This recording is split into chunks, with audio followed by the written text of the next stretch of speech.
9:42 p.m., and the only light in the apartment came from the stove clock and the blue glow of a cracked phone screen. Iris Calloway stood between her daughter and the kitchen table, both hands raised the way you'd raise them for a stranger's dog, not a woman she had once worn a mating mark for. "You're going to wake the whole building," Iris said. Her voice came out steadier than she felt. It always did. That was the trick she'd learned in the 6 years since Petra Voss had put teeth to her throat and called it love. "The whole building doesn't care," Petra said.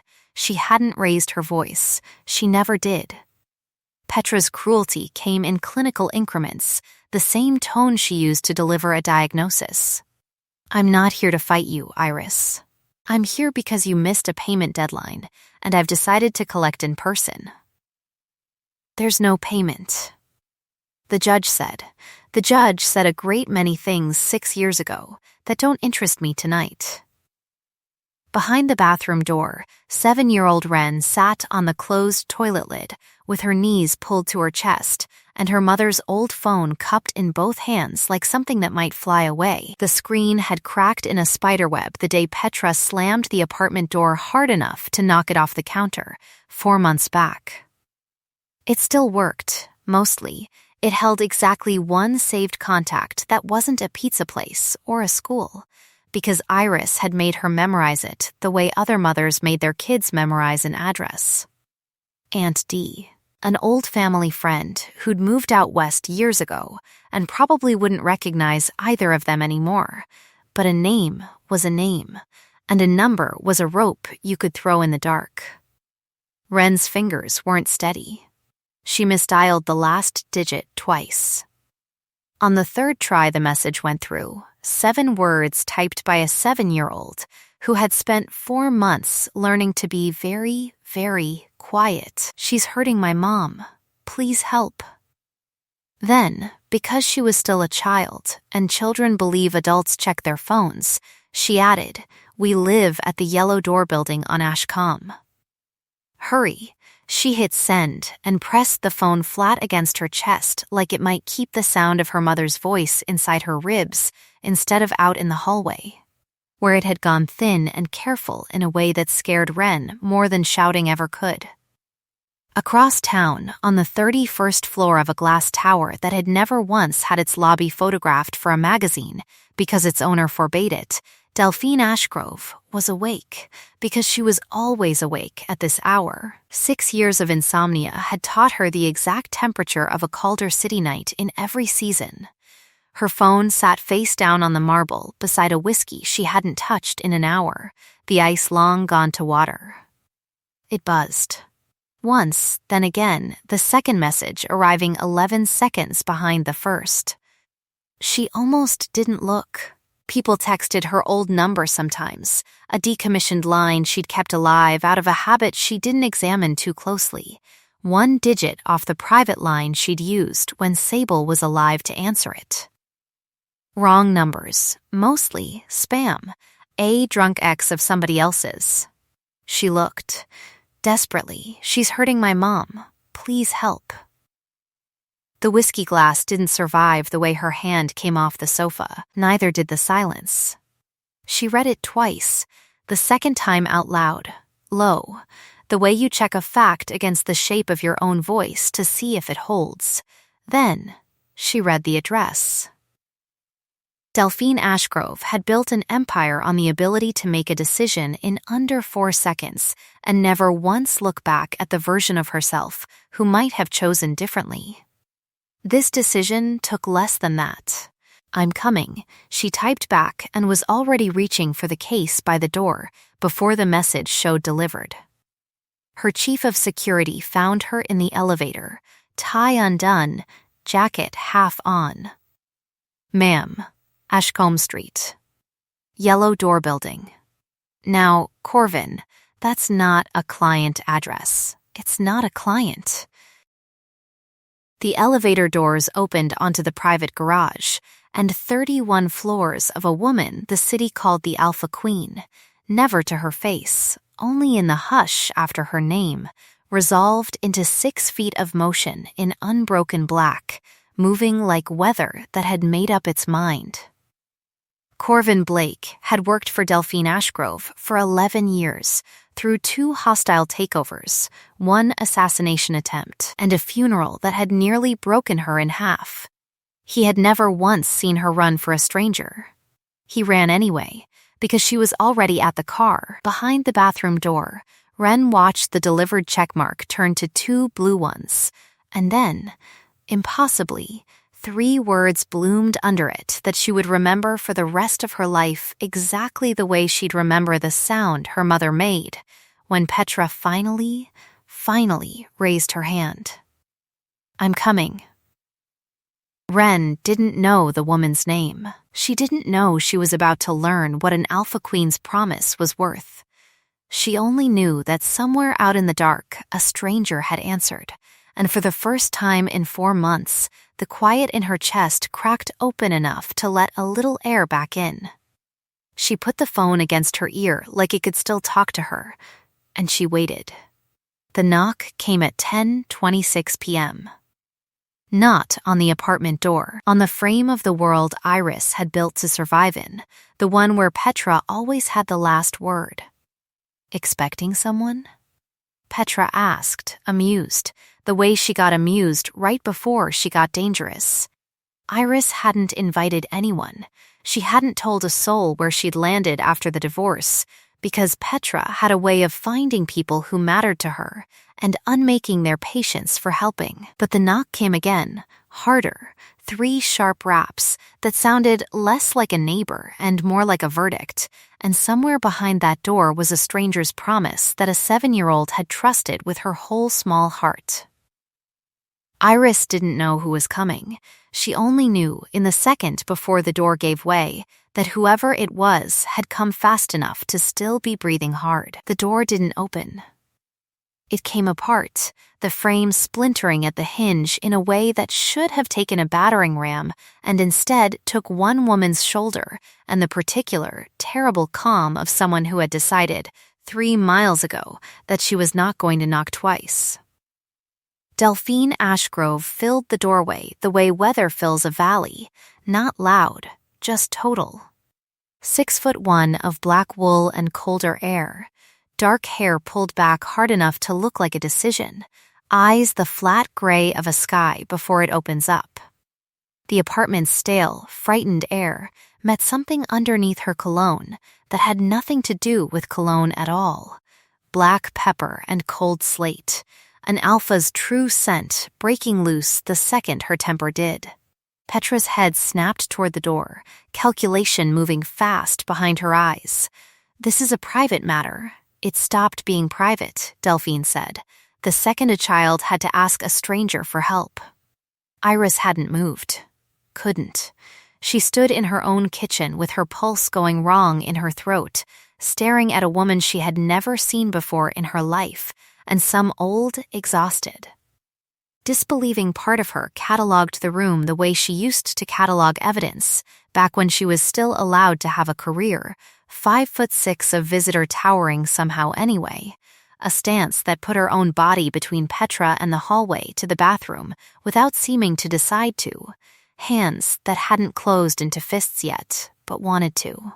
Under the fear, under 6 years of learning not to trust anything that walked in fast and confident, Iris caught a thread of scent that didn't belong to danger at all, warm and clean, cutting through the sour terror smell the apartment had worn for months. It took her a full 3 seconds to understand the new note was coming off her own skin. Relief had a smell. She'd never known that until right now. "Who?" Petra said, very softly, the clinical voice fraying at the edges for the first time all night. "Do you think you are?" Delphine didn't look away from her.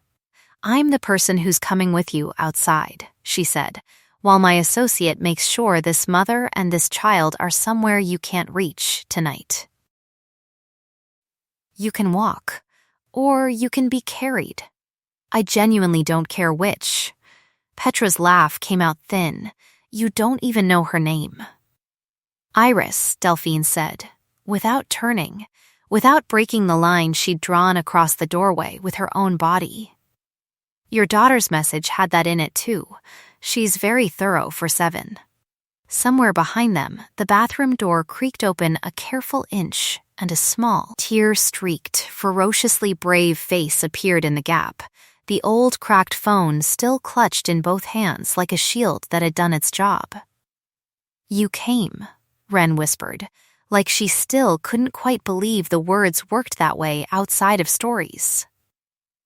Delphine's gaze flicked to her for exactly 1 second, long enough for something in that flat gray to move, long enough for Iris, even wrecked and shaking, to see it happen and wonder what old grief had just walked back into the room wearing her daughter's face.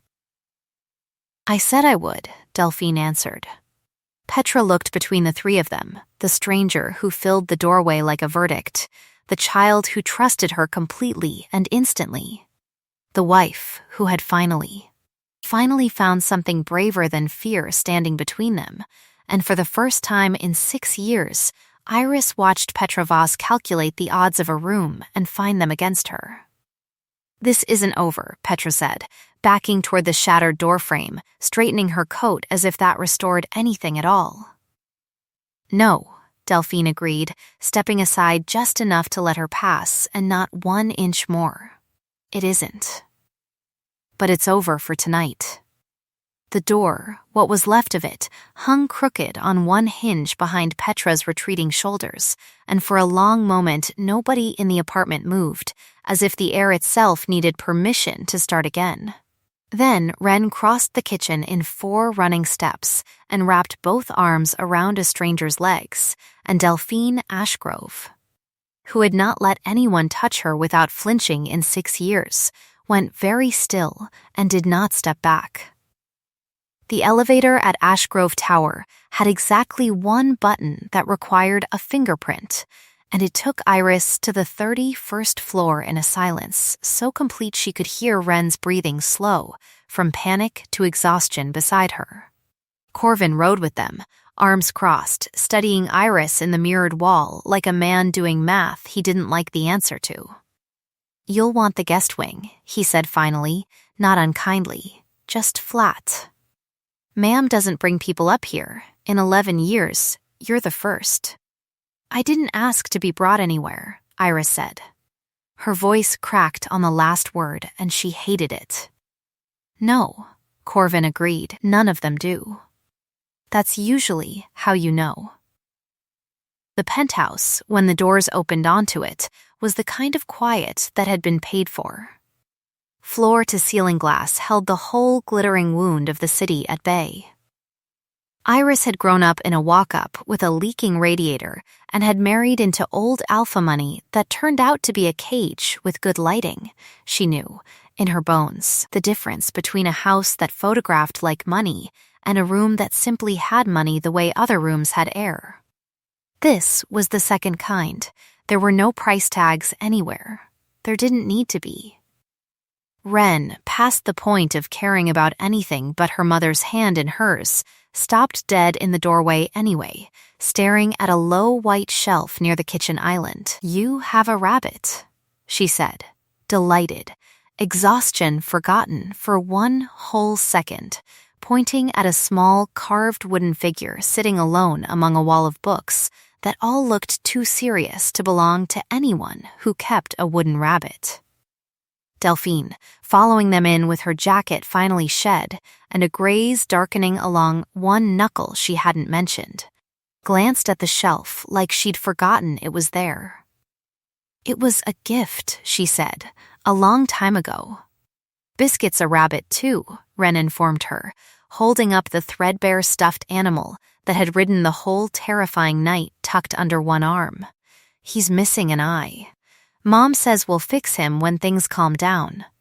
"Then we'll fix him," Delphine said, like it was already decided, like it cost her nothing at all to promise a stranger's child something that small.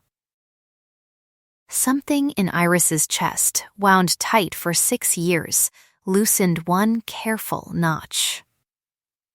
Corvin cleared his throat from the kitchen, not quite hiding a look he was giving his employer. 15 years, and he had never once seen her offer to mend a toy. They fed Wren first. Delphine, oddly, cooked herself, standing at a stove that looked like it had never been used for anything but standing near, producing grilled cheese with the grim concentration of a woman diffusing something. Iris sat at the island in a borrowed sweater 3 sizes too large that smelled, faintly, of black pepper and cold slate, and found she couldn't stop breathing it in. "You don't have to do any of this," Iris said. Once Wren had gone glassy-eyed and pliant with exhaustion on the couch, Biscuit tucked under her chin, the plate, the bed, whatever this is. "I know I don't." Delphine didn't look up from the stove. "That's not really the question, is it?" "What's the question?" For the first time all night, Delphine's composure slipped a half-inch, just enough to let something tired and old show underneath the calm. "The question is whether I could have lived with myself if I'd read that message and decided it wasn't mine to answer." Iris didn't have anything to say to that.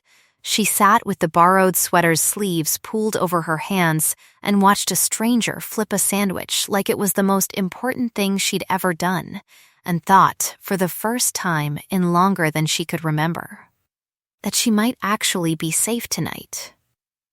She was wrong about how simple that safety would turn out to be. But for one night, in a kitchen 31 floors above a city that didn't know her name yet, she let herself believe it anyway. Morning came in through glass that had no curtains, because Delphine Ashgrove had never seen the point of hiding a view she'd paid for. Iris woke disoriented in a guest room the size of her whole old apartment, momentarily certain the last 12 hours had been a fever dream, until she heard Wren's laugh drifting down the hall, bright, unguarded. A sound Iris hadn't heard out of her daughter in months. She found them in the kitchen. Wren sat on a stool 3 sizes too tall for her, swinging her feet, narrating something about rabbits to a woman in a charcoal suit who was listening with the fixed, faintly bewildered attention of someone being given instructions in a language she'd never studied but very much wanted to learn. And Biscuit doesn't like loud noises, so if you have loud noises, you have to warn him first, Wren was saying.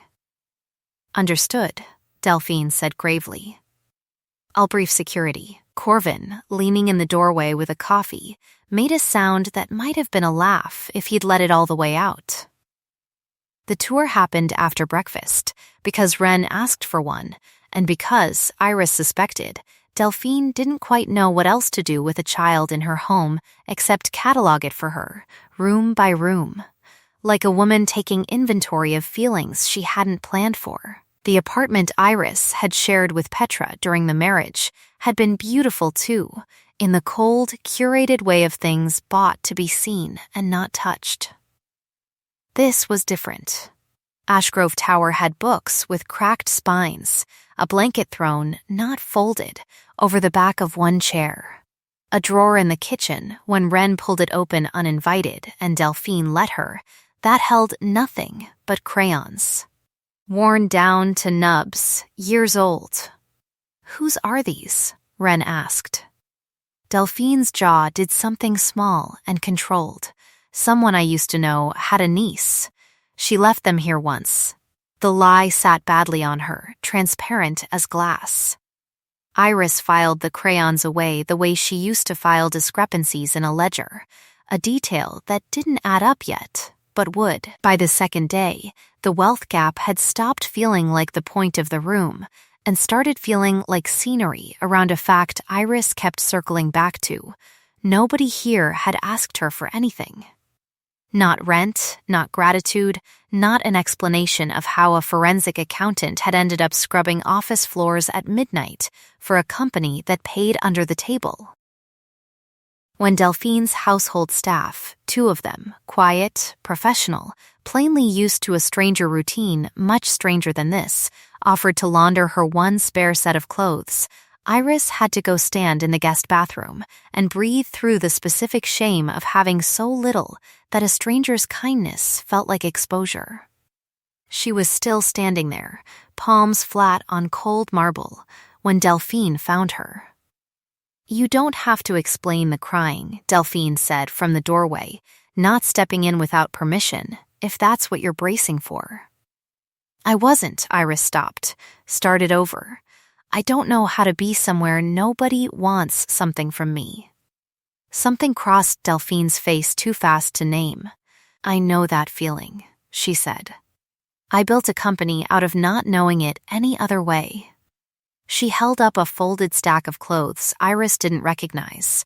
Soft, plain, clearly bought in the last hour by someone with an assistant, and no patience. "These aren't a debt." "I need you to hear that part specifically." "Why does it matter to you what I hear?" Delphine considered the question with more weight than it should have carried. "Because somebody once told me that the way you say a kindness is the difference between a gift and a bill," she said. "I'd rather get it right."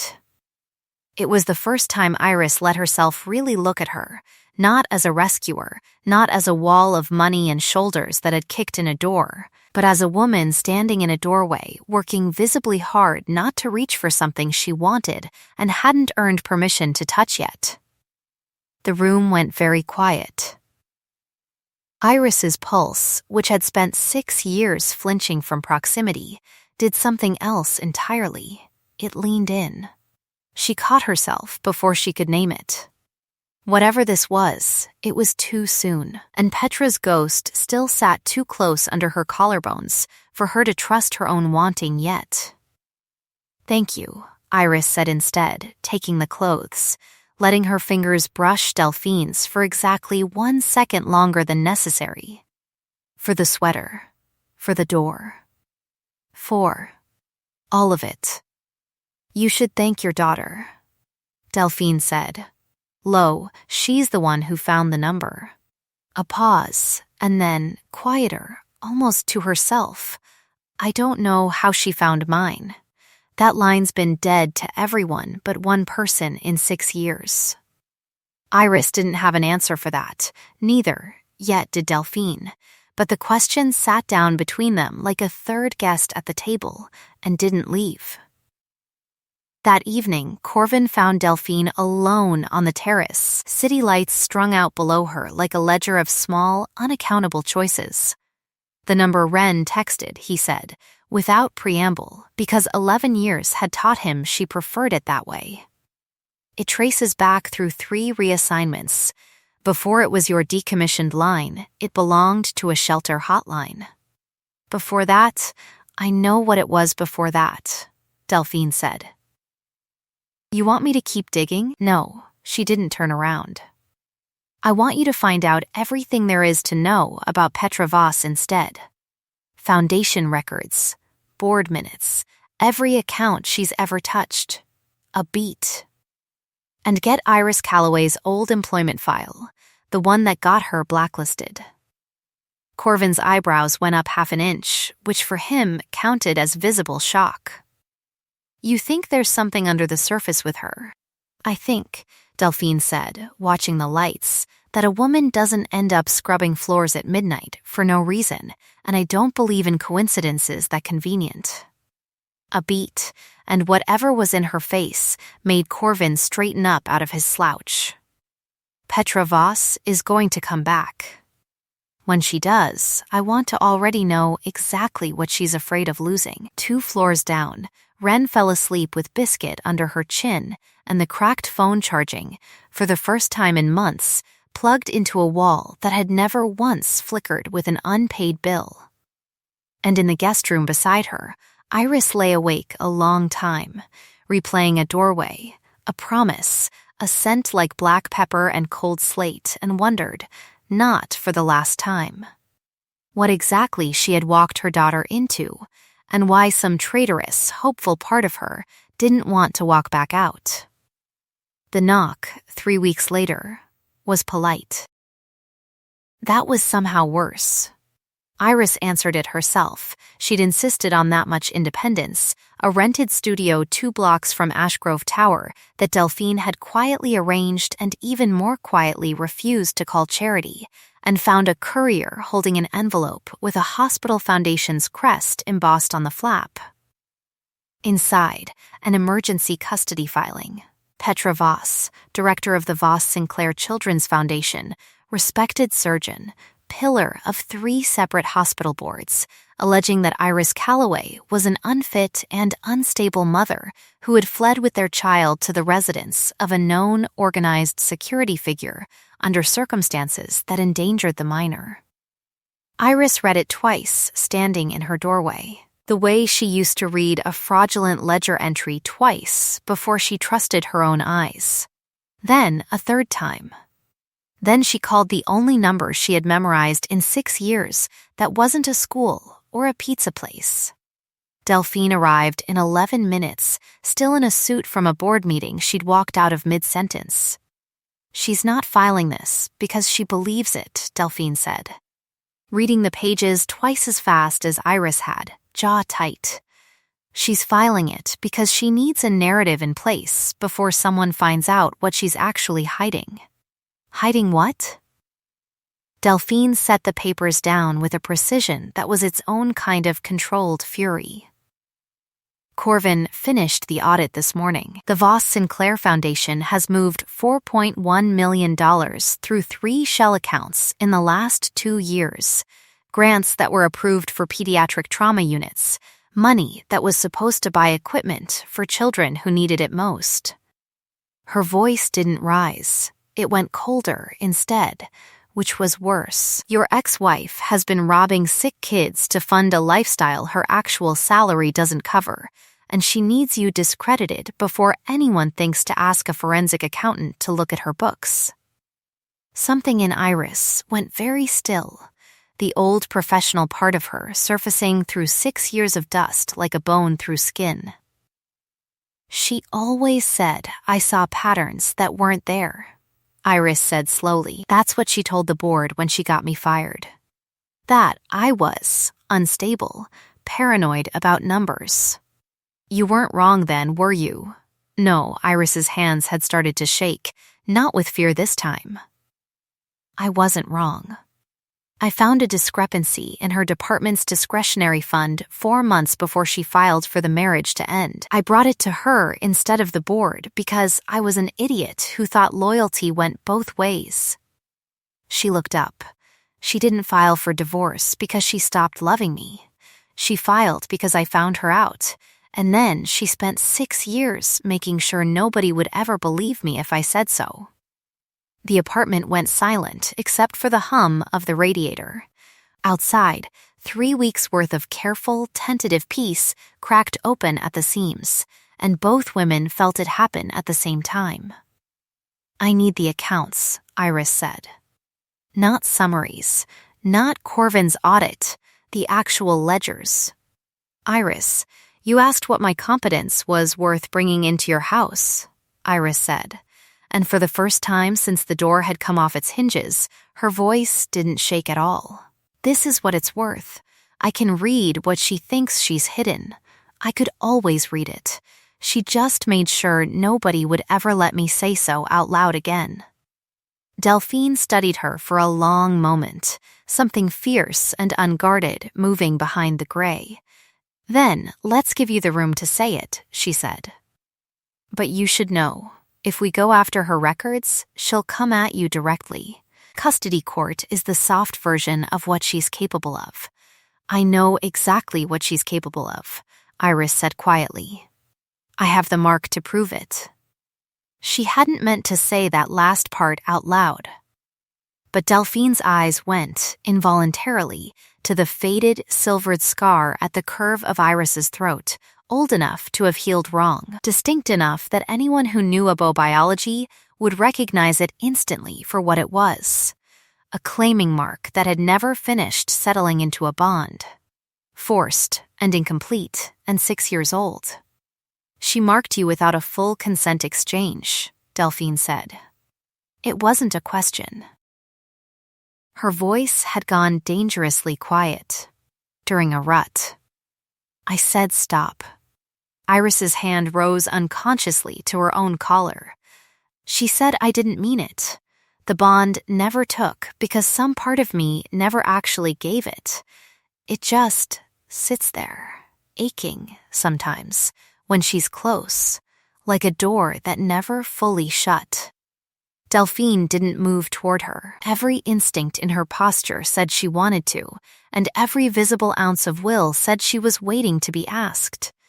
"That's why the aftershock never faded," she said, half to herself. "You've been carrying an open wound for 6 years and calling it a scar. You're the first person who's ever said that, instead of asking why I stayed as long as I did." "You didn't stay," Delphine said. "You survived somewhere you were trapped. There's a difference, and I intend to make sure a courtroom understands it too." The next knock, an hour later, was Petra's. She stood in the hallway of a building she had no business finding, dressed for effect, calm as a scalpel, and looked past Iris at Delphine with the particular contempt of someone who had never once in her life lost a room. "I see you've upgraded your protection," Petra said. "Tell me, does the Alpha Queen know she's rescuing a woman who let a $4 million discrepancy sit in a drawer for 6 years out of loyalty?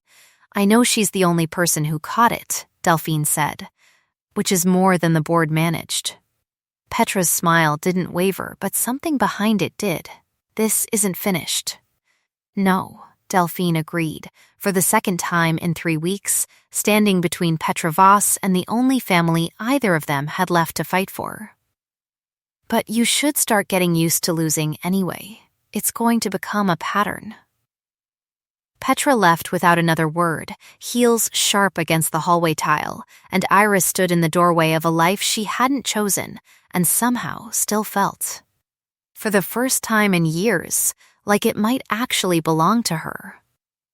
The storm rolled in on a Tuesday, the kind of late autumn system that turned Calder City's glass towers into instruments, humming with wind at every seam, and it knocked out 3 transformers on the east grid. By 6 p.m., Ashgrove Tower's backup power held, mostly, enough for lights and heat. Not enough to stop the building from creaking in a way that made Wren burrow into the couch cushions, with Biscuit clamped under one arm and refuse, point blank, to be anywhere but within arm's reach of her mother, and increasingly of Delphine.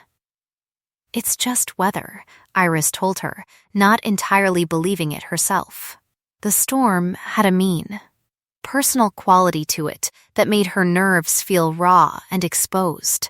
6 years of learning to read danger in every loud noise, refusing to switch off, just because the noise this time was only thunder. Delphine came in from the terrace soaked through, security radio crackling about a downed line 2 blocks over, and found them both wound tight on the couch like a single animal trying to make itself smaller.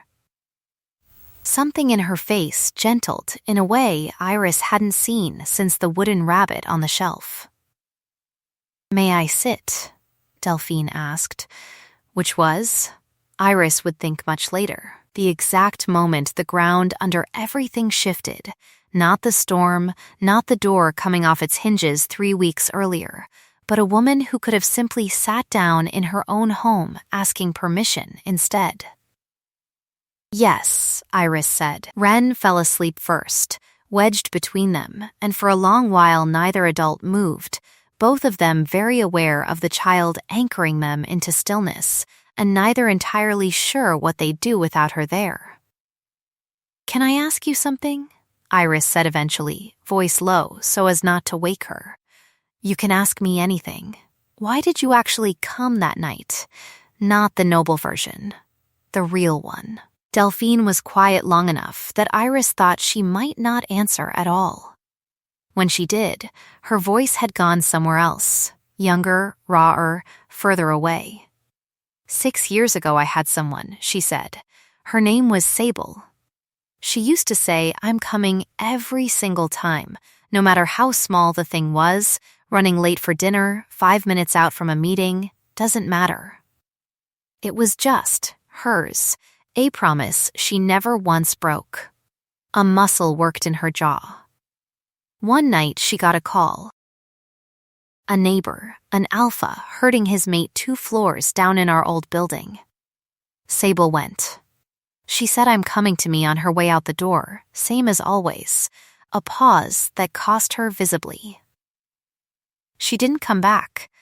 Iris's chest ached in a way that had nothing to do with her own scars.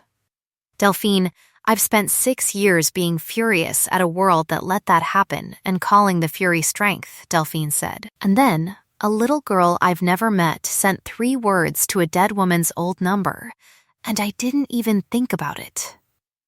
I was in the elevator before I'd finished reading the message. She looked down at Ren, asleep against her side, small fist curled in the fabric of her sleeve. I think some part of me has been waiting 6 years for a reason to go back through that kind of door and not lose. You didn't lose, Iris said quietly. You got both of us out. I know. Delphine's voice cracked, just slightly, on the admission. I just didn't expect it to feel like this, like getting something back instead of just doing the right thing. The storm cracked overhead, a long, low roll of thunder that made the tower groan, and Ren stirred without waking, murmuring something about rabbits into Delphine's sleeve.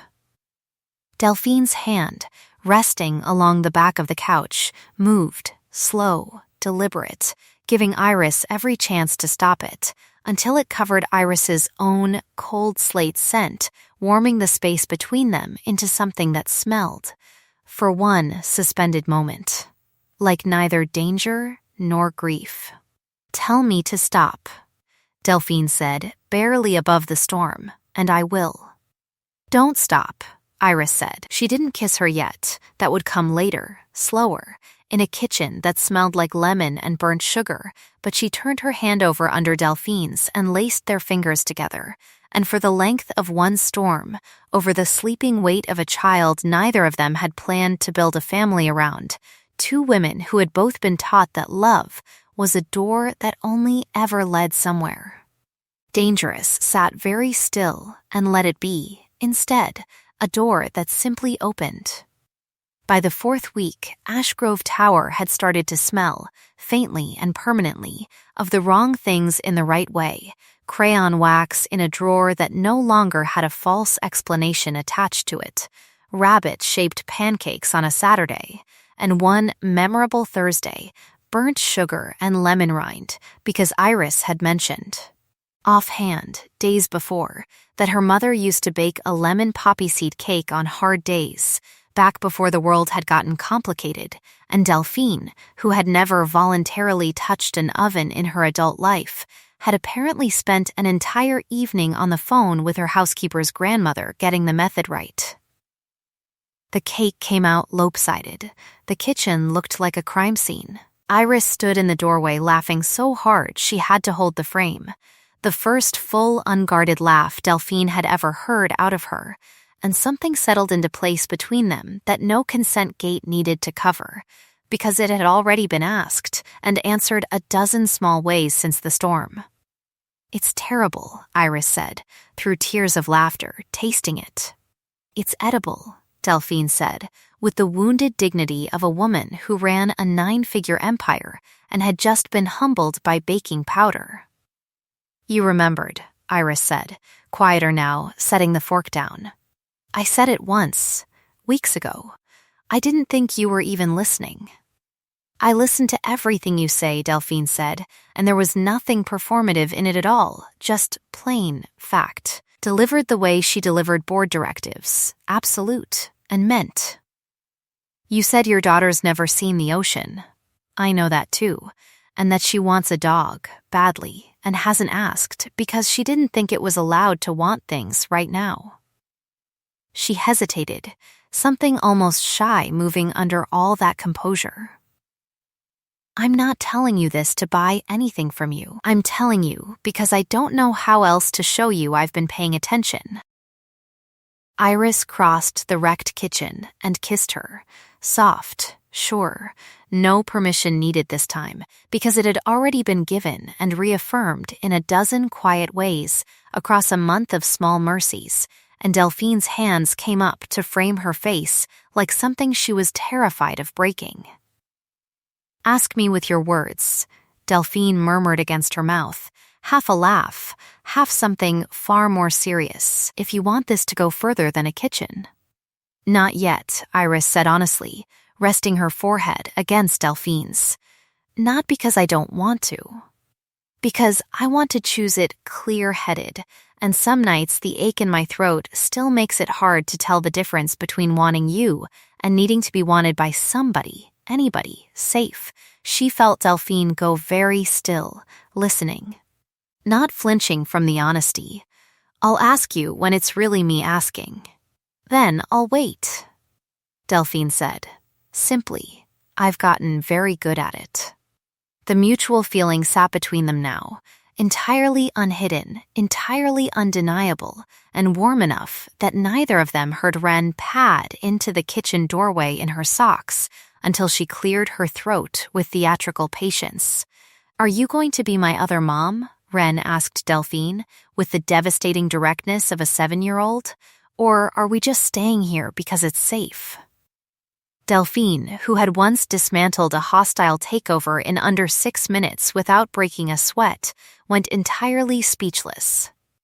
Both things can be true while we figure it out, Iris said, saving her, laughing again, and Ren accepted this with a shrug that suggested she'd known the answer before she asked, and had simply wanted it said out loud. The warmth lasted exactly 4 more days. On the 5th, Corvin came into the penthouse without knocking, phone already in his hand, and the look on his face was one Delphine had only seen twice before in 11 years, both times. Before something they lost. It's Ren, he said. The school called. She never made it off the bus. The classroom, when Iris arrived with Delphine 1 step behind her, was still full of small backpacks hung on small hooks, cheerful and untouched, a wall of construction paper leaves that somebody's 2nd grade had cut out for autumn, and none of it mattered at all because her daughter's hook was empty and her teacher was crying and a woman matching a description that made Iris's blood run to. ICE had signed Ren out at 2:47 that afternoon, using court paperwork with Petra Voss's actual, notarized emergency custody authorization on it. Real, filed, legal, granted by a judge who had seen only the version of the story Petra had spent 6 years constructing. She had the right. The school administrator kept saying apologetic and useless. The paperwork was in order. We had no way of knowing. Iris didn't hear the rest. She was looking at the empty hook, at a small drawing pinned above it of a woman with dark hair and a rabbit on her shoulder, labeled in a 7-year-old's careful, hopeful handwriting, "My other mom." Her phone buzzed. A single text from a number she didn't recognize, sent at 2:52 p.m. She's safe for now. Whether she stays that way depends entirely on how quickly you drop the audit and admit, publicly, that you're an unfit mother who fabricated evidence against me. You have until midnight. Iris's knees went out from under her. Delphine caught her before she hit the floor, and for the first time since the night the door came off its hinges, Iris felt Delphine's composure crack straight down the middle, black pepper and cold slate flooding the small classroom, with the unmistakable, terrifying scent of an alpha's control failing all at once. "She has our daughter," Delphine said, and the word "our" landed in the wreckage of the room, like something neither of them had time to feel the weight of yet. The clock on Delphine's dashboard read 11:04 p.m. When the location Corvin's people had traced finally resolved to a single point on the map, an old Voss Sinclair storage facility on the industrial edge of the city, decommissioned 2 years ago, still carrying Petra's name on the lease because no one had ever bothered to update the paperwork on a building nobody thought mattered. 56 minutes to midnight. Iris had spent every one of them since 2:52 that afternoon rebuilding, from memory, 6 years of Voss Sinclair Foundation transactions on a legal pad in the back of Delphine's car, dates, routing numbers, discrepancies she'd first flagged and been fired for flagging, reconstructed now with a clarity that felt less like recall and more like reckoning. Her hands hadn't stopped shaking since the classroom. Her mind hadn't stopped working since the same moment. Both things could be true. "You don't have to be at the front of this," Delphine said, checking the chamber of something Iris didn't want to look at too closely. "She's my daughter. That's exactly why." "No," Iris's voice didn't waver. "That's exactly why I'm the one who walks in first. Petra's whole plan depends on me being too broken to fight back in the open. I need her to see my face when that stops being true." Delphine looked at her for a long moment, headlights sweeping shadows across a face that had gone entirely, coldly focused. "Ask me with your words," she said quietly, echoing a kitchen 4 days and a lifetime ago. "If you want me a step behind you, instead of in front." "A step behind," Iris said. "Not gone. Never gone. Then that's where I'll be."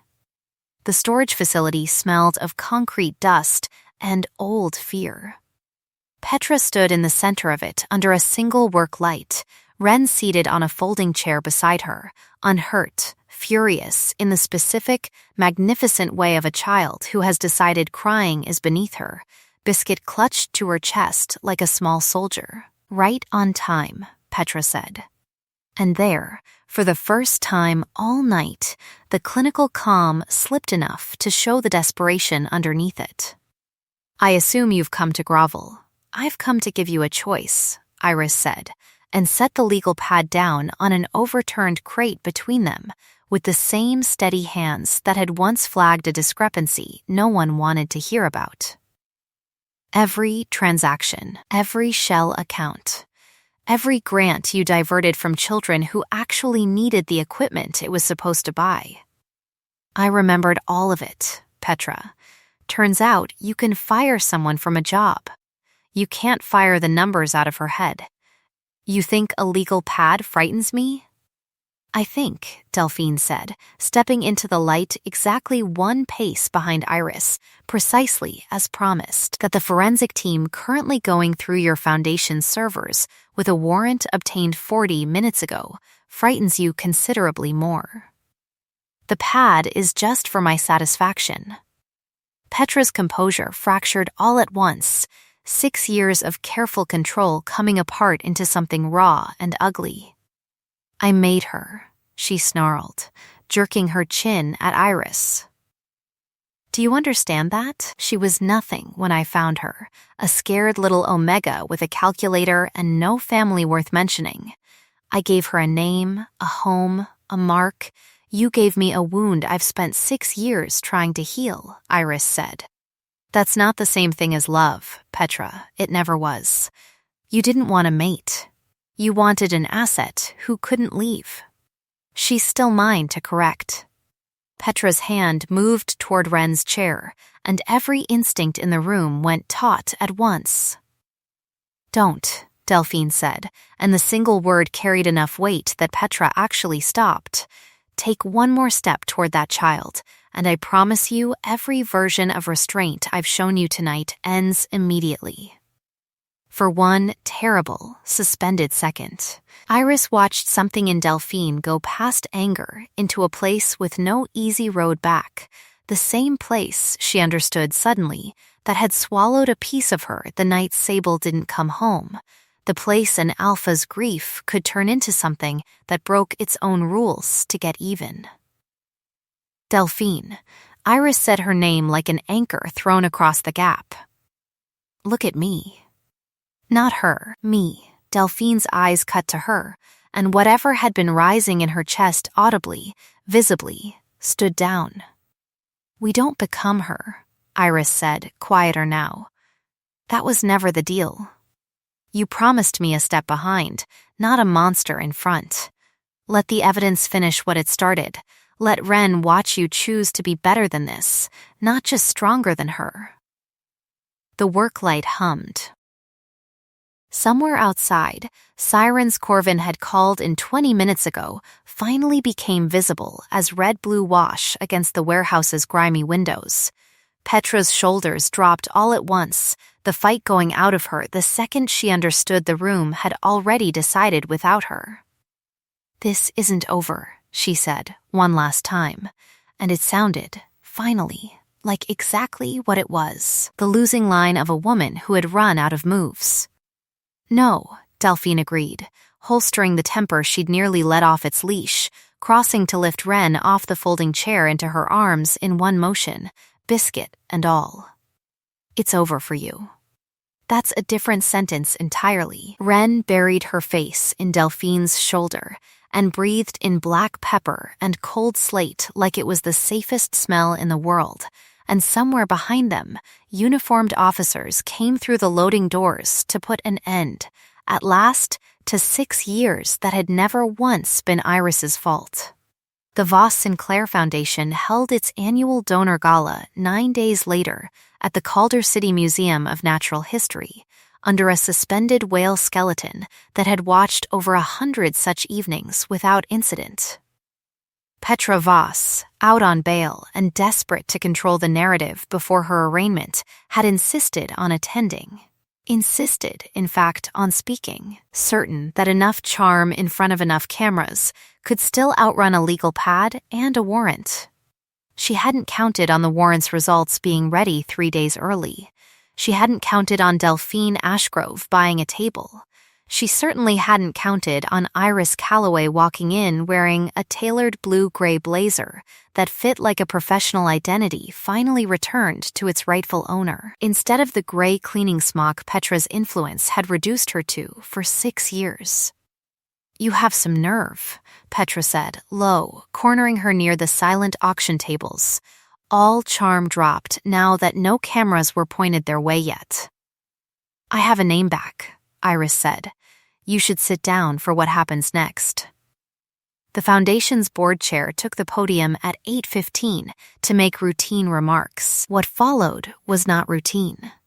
A forensic auditor, independent, unaffiliated with Ashgrove Group, hired specifically so no one could claim bias, took the microphone next and walked 200 donors through $4.1 million in diverted pediatric trauma grants, with a clarity that made the whale skeleton overhead feel like the only innocent thing left in the room.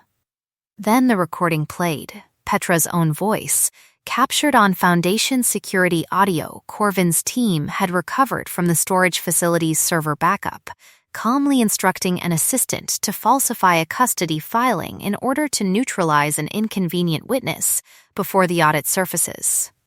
The room that had sneered at Iris Calloway's blacklisted reputation for 6 years went dead silent, then began, in ones and twos, to turn toward Petra Voss with the particular, merciless attention of people recalculating everything they'd assumed about who deserved their trust. "I built this foundation," Petra said, too loud, into a silence that had already convicted her. "You gutted it," the board chair said. "Security, please escort Dr. Voss from the premises. Detective Ruiz, I believe you have paperwork for her as well." They took her out under the whale skeleton, past 200 witnesses, past a woman she had once told the world was too unstable to be believed, and Iris Calloway did not look away once. Delphine found her by the coat check 20 minutes later, Ren already home with Nadia for the evening, the gala dissolving into scandalized clusters of donors who would talk about nothing else for a month. "You didn't have to face her again tonight," Delphine said. "I wanted her to see exactly who was still standing when it was over." Iris let out a breath that seemed to carry 6 years with it. "It's done. Really done."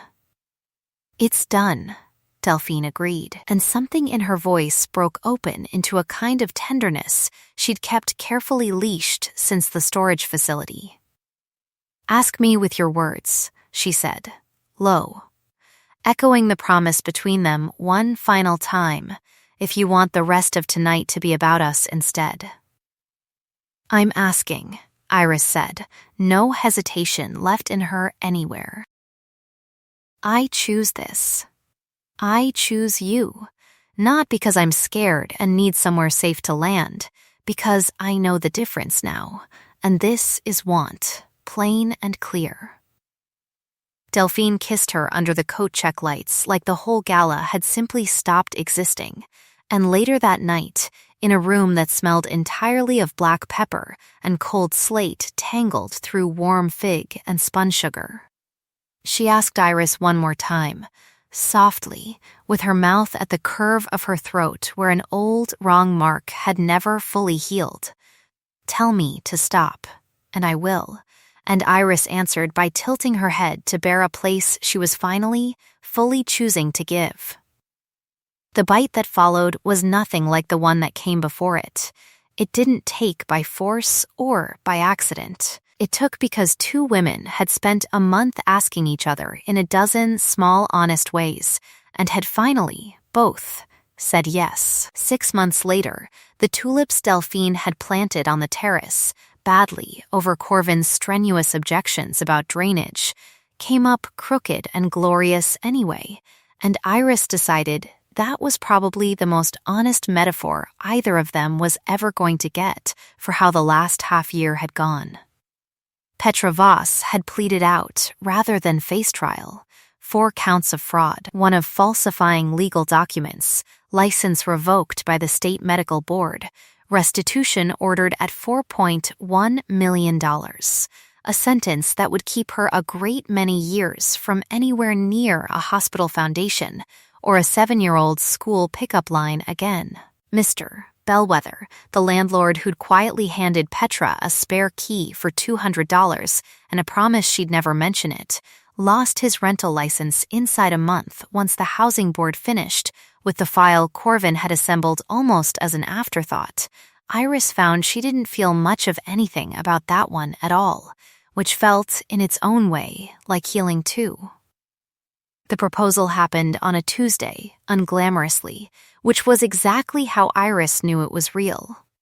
Delphine knelt on the kitchen floor amid the wreckage of a second, marginally less disastrous lemon cake, a small box balanced on one palm, and said, "I've built an empire out of never once asking for anything I wasn't certain I could win. I'm not certain about this.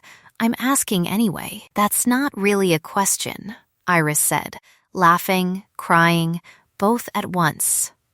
"Ask me with your words then, if that's what you need," Delphine said, echoing herself all the way back to a storm-lit couch, and Iris understood, finally, that the phrase had never been about hesitation.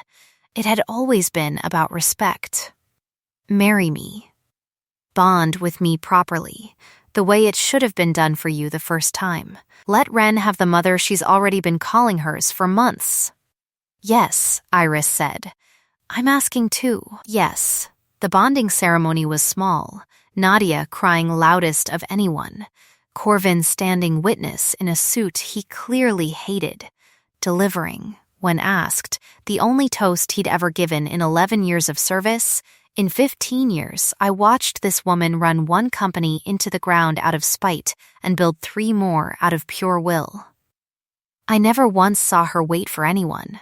She waited for these 2. He raised his glass, gruff all the way through it. Turns out the wait was worth it. Ren, 7 going on 8, stood between her mothers at the low, unglamorous altar Delphine had built with her own hands on the terrace among the crooked tulips, and when the officiant asked if anyone objected, she said, loudly, unprompted, "I have a request." Not an objection, and the whole small gathering dissolved into laughter as she solemnly informed the group that her request was a dog. Please, immediately, as a wedding gift to herself. They got the dog. They also, 3 weeks after the bonding, took a trip east that had nothing to do with weddings at all, a long weekend at a gray, glorious stretch of coastline Ren had never seen, where she stood ankle-deep in cold water shrieking with a joy so complete it made Iris's chest ache in the good way now, the healed way, and Delphine stood beside her wife with salt wind pulling at hair she'd stopped bothering to slick back months ago, watching their daughter meet the ocean for the first time. That night, in the keepsake box Wren kept on her nightstand, beside the wooden rabbit Delphine had finally admitted belonged to a childhood she rarely spoke of, beside Biscuit, professionally, invisibly repaired the week after the storage facility without anyone mentioning it, sat an old phone with a spiderweb crack still splitting its screen. Dead. Now. Retired. Its one saved contact renamed months ago from Aunt D to something simpler.